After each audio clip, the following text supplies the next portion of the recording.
Hi friends, welcome back to my channel Sonija take.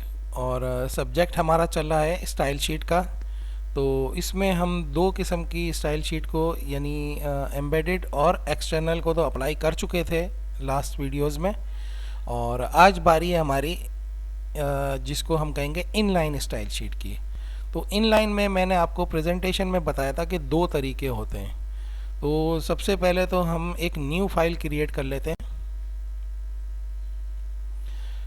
यहाँ पे हम हमारा जो पैटर्न है HTML का टैग लगा लेते हैं, बॉडी का टैग बॉडी क्लोज और HTML क्लोज कर लेंगे। ये हम नई कोडिंग करने जा रहे हैं क्योंकि मैं चाहता हूँ कि ये सेपरेट रहे हमारी पिछली कोडिंग्स से।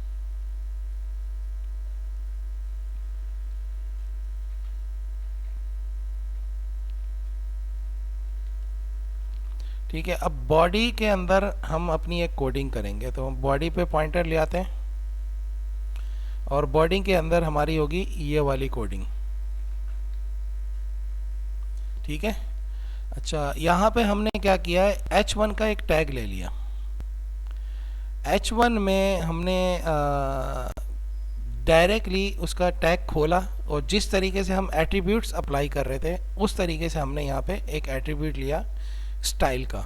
ठीक है, अच्छा पहले हम क्लास में कर रहे थे तो क्लास का एट्रीब्यूट ले रहे थे, आईडी की तो आईडी का एट्रीब्यूट लिया। अब लेकिन हम यहाँ पे with in data style sheet को कॉल कर रहे हैं तो उसके लिए हमें क्या करना पड़ेगा, उस टैग के अंदर एक एट्रीब्यूट यूज़ करना पड़ता है स्टाइल का। स्टाइल इज इक्वल्स टू के बाद अब इस पैटर्न से जो हमने यहाँ पे पैटर्न अप्लाई किया है इसी पैटर्न से स्पेसिस अलाउ नहीं है। यहाँ पे हमने उसकी 3 प्रॉपर्टीज़ को चेंज कर दिया। ठीक है, अब दूसरा काम हमने क्या किया, विद इन डाटा वाला भी इसके नीचे ही हमने कॉल कर लिया है। विद इन डाटा में क्या होता है, हम स्पैमिंग करते हैं उसकी। तो स्पैमिंग के लिए ज़रूरी नहीं है कि हमें कोई टैग हो, कोई हम मतलब किसी टैग के ऊपर अप्लाई नहीं करना। हमें जो हमारा रियल डाटा था, जो ओपन डाटा था, जो किसी टैग के अंदर आना ही नहीं है। वैसे तो ये टैग के अंदर ही आ रहा है, बॉडी के टैग के अंदर आ रहा है। अगर हम स्टाइल शीट में जाके बॉडी को चेंज करें तो हमारा यहाँ पे भी ये डाटा अप्लाई हो सकता है। लेकिन इस वक्त हमें स्टाइल शीट अप्लाई नहीं करनी है सारे डाटा के ऊपर, हमें एक मखसूस एरिया के ऊपर अपनी स्टाइल शीट को अप्लाई करना है। तो उसके लिए हमने स्पैम टैग लिया और उसके बाद वही स्टाइल, बाकी सब कुछ वही है। ठीक है, तो उसमें हमने इसकी प्रॉपर्टीज़ को भी चेंज किया ताकि थोड़ी सी ये डिफरेंट नज़र आए। तो विद इन टैग के अंदर हमें स्टाइल का टैग लेना पड़ता है और स्पैम के अंदर भी हमें स्टाइल का टैग लेना पड़ता है। ठीक है, लेकिन वो उस टैग के लिए अप्लाई होगी और उसी टैग के अंदर ये विद इन टैग की जो होती है ये, यानी हमने अगर हमें एक्सटर्नल स्टाइल शीट के अंदर हमने कोई भी प्रॉपर्टीज़ उसकी चेंज की हुई है H1 की, तो वो इस पेज के ऊपर अगर हमने वो इंपोर्ट कर लिया तो वो सारी प्रॉपर्टीज़ के साथ H1 चलेगा हमारा। लेकिन हम ये चाहते हैं कि बीच में हम उसकी वैल्यूज़ को चेंज कर दें किसी एक जगह के ऊपर।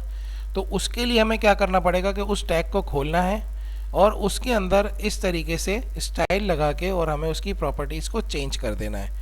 तो एक तरीका तो ये होता है। एक तरीका ये है कि मैंने स्टाइल शीट लगाई ही नहीं है लेकिन मुझे बीच में कहीं पे अपनी रिक्वायरमेंट्स है मेरी, उसके हिसाब से मुझे उसका डाटा चेंज करना है, उसका स्टाइल वगैरह चेंज करना है, उसकी प्रॉपर्टीज़ को चेंज करना है।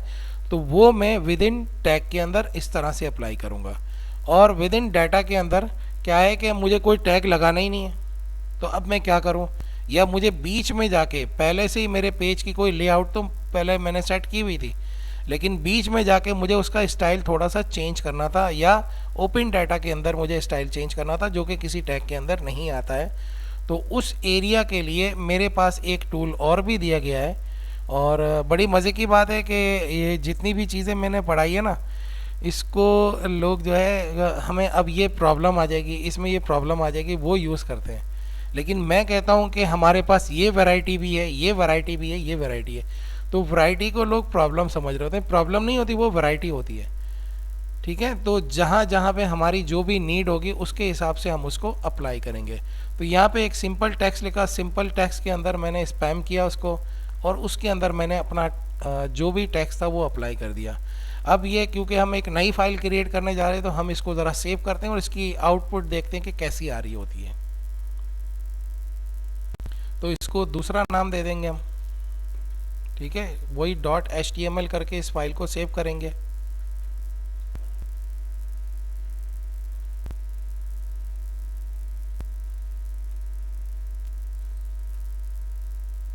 ठीक है, तो हमने इसको सेव कर दिया, इसको हम अब एग्जीक्यूट कर लेंगे।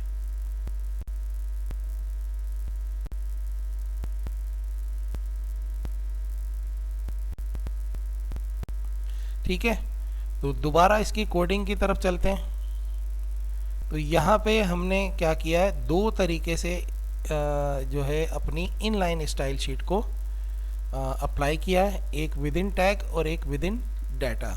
ठीक है, तो ये सब वैरायटी है, ये प्रॉब्लम्स नहीं है, ये वैरायटीज़ हैं। ठीक है, ये जहन में रखिएगा। अच्छा, अब एक बड़ी मज़े की चीज़ है, ये मैं आपको यूँ समझ लें कि एक ऐसी चीज़ देने वाला हूँ जो शायद शायद पूरे वर्ल्ड में किसी को भी नहीं पता होगी। ये मैं आपको देने वाला हूँ अभी, तो ये जहन में रखिएगा, बहुत कीमती चीज़ देने वाला हूँ, बहुत भारी चीज़ देने वाला हूँ। ये जो जहाँ में हमने स्पैम लिखा है ना, मैंने ये स्पैम हटा दें, यहाँ पे कर दें ABC और आगे चल के ABC को क्लोज कर दें, स्पैम हटा दें वहाँ से भी। ठीक है, अब इसको सेव करें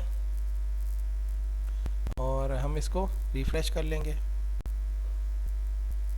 और ये क्या हुआ, ये तो फिर भी चल गया। दोबारा कोडिंग में देखें, ये क्या है, ये तो कोई टैग ही नहीं है, ये क्यों चल गया।